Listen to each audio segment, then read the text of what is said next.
financial stability to take this on full time. And as we write this, we're hot off of our 2023 US tour where we performed live for audiences full of our beloved listeners who have become our best friends. Who knew that our off-color humor and campy anecdotes would lead us to strangers on the street telling us we've helped them cope with loss in their own lives? Or a P.O. box with handwritten letters thanking us for helping their loved one with a terminal illness decide they wanted to donate their body to a body farm. It's incredible. It's beautiful. And to us, it's the most fulfilling thing either one of us have ever experienced. Neither of us could have imagined this would be our purpose, but it's looking like that just might be the case. We're sure some of the funeral industry's finest are rolling their eyes at the thought of two podcasters writing a book. What the hell do they know? And they have every right to feel that way. The truth is, before venturing into the topics we discuss on our weekly podcast, we weren't all that familiar with the ins and outs of the afterlife.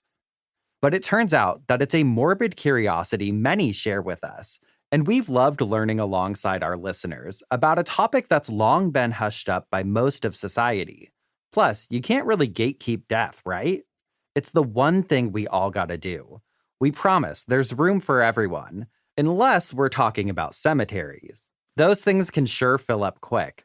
If you're curious about what happens afterward, don't worry, we've got you covered. Our goal with the Big Hot Book of Death is to take you through the wild, wonderful, and sometimes terrifying world of obituaries, of course, but it doesn't end there. We've come across so many fascinating death-related topics in our years of research, and, honey, we've got a lot to talk about. We're essentially giving you something horrifying to bring up at the dinner table. Sharing a meal with a pompous mother-in-law? Interrupt her with your newfound knowledge of death erections. Going on a first date? Start a healthy debate of cremation versus burial. If they end up ghosting you, they aren't worth your time. Speaking of ghosts, we've got some stories in here sure to startle even the bravest of readers. We've laid this book out in a way that you can truly skip to any chapter and learn something new. Our brains personally aren't wired in an ABC 1, 2, 3, left to right type of logic. So, fellow ADHDers, rejoice. This book is for you. So, what can you expect? A romp through death. You might shed some tears. Or fall into a fit of laughter. Honestly, we hope you experience an entire range of emotions as you flip through the Big Hot Book of Death. Because, let's face it, that's life. It's fun, it's unpredictable. And sometimes it fucking sucks. So allow us to take your mind off the mundane and into the insane. Part 1. The end is just the beginning. Chapter 1. What to expect when you're not expecting. Well, I'm dead. Now what? Surely this has to be the worst of it, right? Wrong.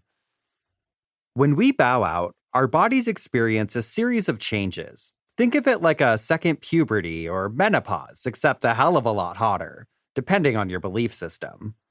Speaking of, the one thing we can all agree on as humans is that we have no definitive answers about what happens when we bite the dust.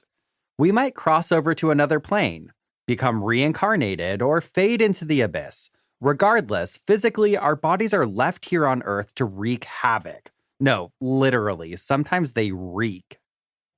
Before we get into the physical, let's pause for a second to discuss this not-so-fun fact. Apparently, scientists and doctors alike are discovering our brains are thought to continue working for 10 minutes or so after we die, meaning our brains may in some way be aware of our death.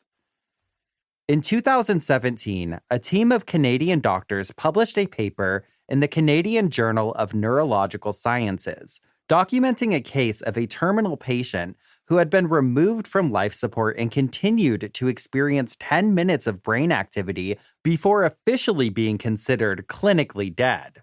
That's something to think about. Or not. Fast forward from there, and we go through a stage referred to as fresh. Real creative, right? Well, it is accurate. During this stage, the muscle...